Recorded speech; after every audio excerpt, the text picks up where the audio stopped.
This is the house of the very first A350 aircraft ever built. In fact, this is more a prison, since we will torture it a lot of times, in particular before the first flight.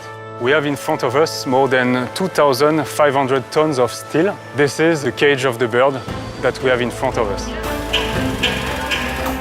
What is planned in this test campaign is to load the specimen mechanically and also to pressurize it. We will go to the extremes to check the structural behavior of the bird.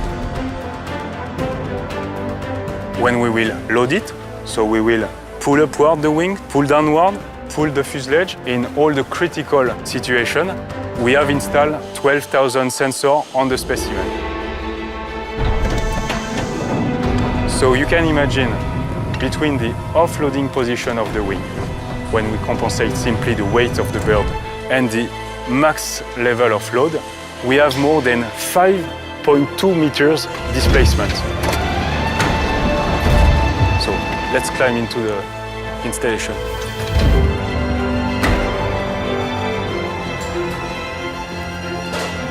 The red pipes here are inlets where we are pressurizing the fuselage. So we have dummy windows, we have installed that, and the big pipes are connected to a music instrument that we call clarinet. Not to play music really, but just to pressurize and to torture the aircraft. Just imagine the aircraft will be pressurized in a worse manner than if it would be in space. More than 1.3 bars. It's like a bomb. If ever the cargo door is opening, we can damage the complete building up to detrimental effect. We are re-preparing the very last loading case that we plan to perform before the first flight. So it's really the result of 5 years' efforts of a team, and the day of the first flight will be the communion and the celebration.